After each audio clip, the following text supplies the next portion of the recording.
Bab 129. Hati Canari sangat sakit. Mendengarkan jawaban dari kedua putri mereka, wajah para orang tua yang sedang serius dengan aktivitasnya masing-masing. Ada yang menonton televisi, ada yang sedang sibuk membaca berita di media sosial. Seketika langsung terkejut, ditambah dengan Velty yang ikutan menjawab. Sang ibu menghembuskan nafasnya. Dia yakin bahwa ini hanyalah kecemburuan yang tidak terlalu penting. Dan mungkin karena kebetulan si Velty bersama mereka, itu alasan mengapa juga si sulung ikut kesal. Yah, bukankah besok ayah menghadiri rapat di Solo? Ini udah mau pukul 9:30, kenapa gak istirahat? Ibu Shirley mengingatkan jadwal kerja suaminya, sementara alasan yang menyebabkan Canari dan Velty kesal tidak ditanggapi. Oh iya, jawab Pak Aguso, dan langsung pamit pergi ke kamar untuk tidur. Aku juga ngantuk, sahut Canari sambil berdiri. Sama, aku juga ngantuk nih. Yuk, sambung Basten. Seolah tak ada apa-apa yang sedang membuat istrinya kesal. Canari tidak menjawab, tapi ia menunjukkan tatapan tidak suka dan jijik kepada suaminya. Mau bobo kan? Ayo aku temani, ucap Basten lagi dengan nada santai. Siapa juga yang mau tidur sama kamu? Apa kamu gak tahu kalau si Dede lagi kesal? Gara-gara ngidamnya tadi terganggu karena wanita bertato kepala ikan. Ucap Canari menatap malas wajah suaminya. Ya udah deh, aku tidur aja di sini, sambil menatap sofa yang berukuran panjang di ruang tamu. Bodo amat. Kak, aku duluan ya, pamit Canari sama kakaknya. Oh iya deh, kakak juga ngantuk nih. Jawab Velty. Sementara Altar yang sedari tadi diam, akhirnya ia angkat bicara karena merasa dicuekin. Terutama si Velty. Bisa bicara sebentar. Celetuk Altar sambil menatap Velty. Sebenarnya Velty tidak lagi marah sama Altar. Walaupun ia tadinya kesal namun ia bersikap dewasa dalam menyikapi ocehan kedua pria itu. Velty mengangguk di teras aja, sambil memandu langkah mereka. Beberapa langkah saja akhirnya mereka tiba di teras rumah. Malam itu tiupan angin sepoi-sepoi yang begitu sejuk di musim kemarau sangat membuat mereka tenang dalam menghadapi situasi kesal saat ini. Velty, aku. Iya, aku tahu. Velty memotong pembicaraan Altar. Tahu apa? Altar memastikan. Aku tahu kalau kamu mau minta maaf. Terus kamu maunya apa? Velty balik tanya. Aku maunya kamu tidak marah lagi sama aku keluh Altar.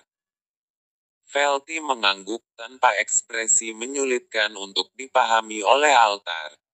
Berarti kamu tidak marah lagi sama aku. Altar memastikan ucapan Velty. Cuma kesal dikit. Maafkan aku Velty, aku tidak sengaja telah membuat kamu kesal di momen pertama kita, keluh Altar penuh kesal. Velty kembali mengangguk, iya gak apa-apa. Tapi lain kali kamu harus lebih hati-hati lagi.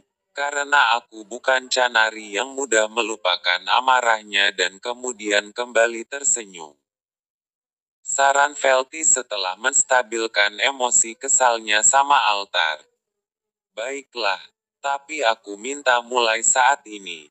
Cobalah mulai untuk mengungkapkan apa yang kamu mau, apa keinginanmu, supaya aku tahu apa yang kamu suka dan yang tidak kamu suka. Velty menatap wajah Altar sambil tersenyum. Sepertinya aku harus mulai mencoba hal itu. Makasih Velty, Altar tersenyum, ayo. Sebuah ajakan. Kemana?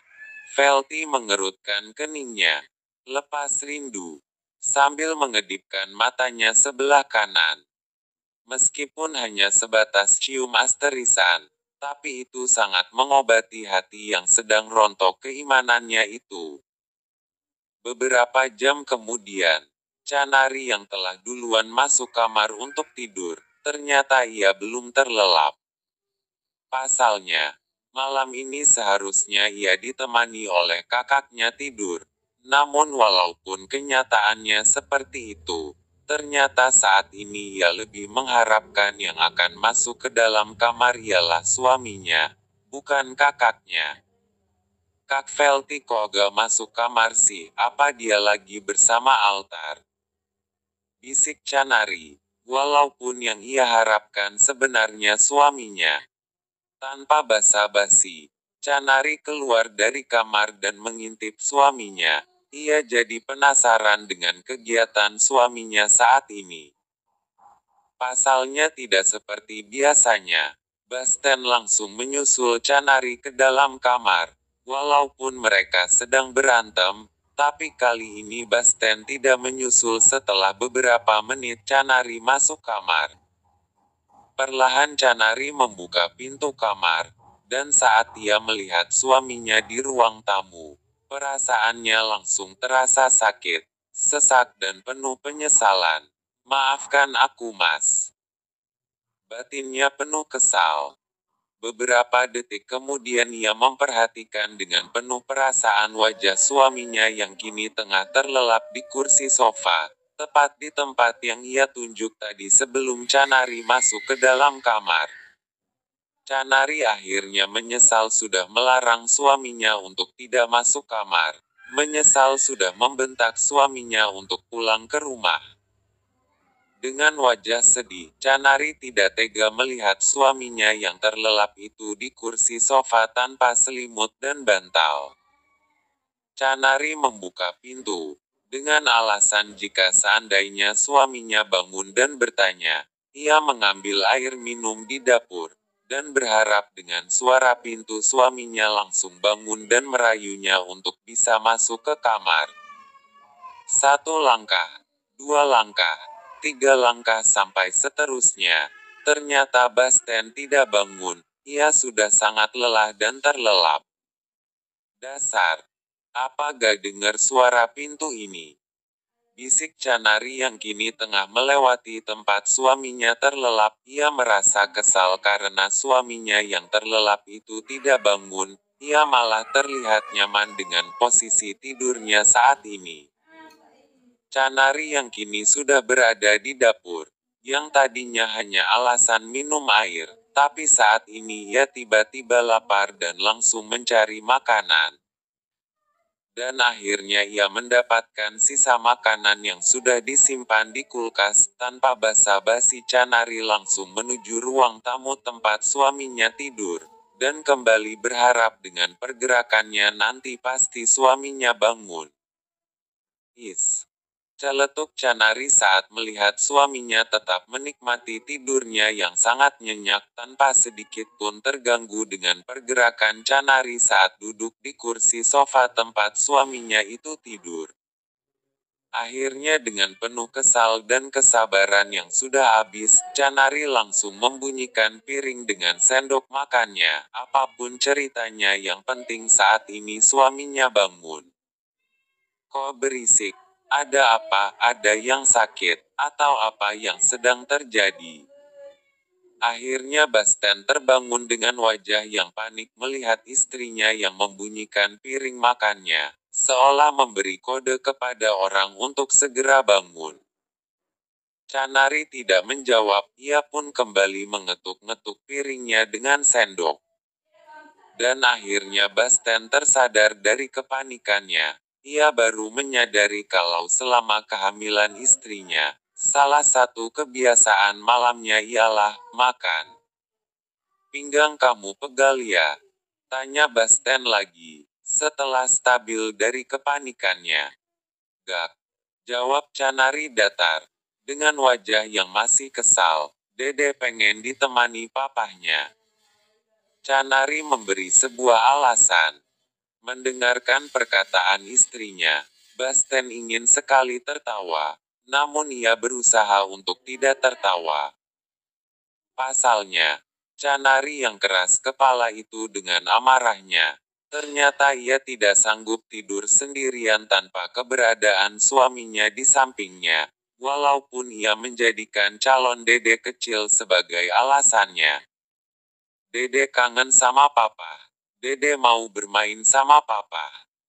Basten menempelkan kepalanya di perut istrinya, seolah sedang bicara dengan calon bayi mereka. Apa sayang? Mau ditengokin papa? Mendengarkan perkataan terakhir dari Basten, Canari langsung menjambak rambut suaminya. Apa ditengokin? Gak ada acara tengok-tengok, wajah Canari kembali kesal. Lah, Dede yang bilang loh, katanya papa harus tengokin dia malam ini. Basten kembali meyakinkan perkataannya, seolah dia telah mendengarkan perkataan calon bayi mereka di dalam perut buncit istrinya. Bodoh amat, pintu masuknya sedang digembok. Ucapan Canari membuat suaminya tersenyum. Tapi ternyata hanya dengan senyuman Basten, Canari langsung meleleh. Walaupun ia masih terlihat kesal, tapi di saat Basten menyadarkan kepala Canari di dadanya, Canari pasrah tanpa protes. Di sisi lain, setelah puas berciu asterismen, Altar akhirnya pamit malam itu dengan calon pendamping hidupnya. Makasih ya dek, ucap Altar sambil tersenyum. Velti hanya mengangguk, pasalnya ia tidak tahu mengapa dirinya jadi sepasrah ini ketika dekat dengan Altar. Aku pamit ya. Aku harap kamu jangan kesal lagi samaku.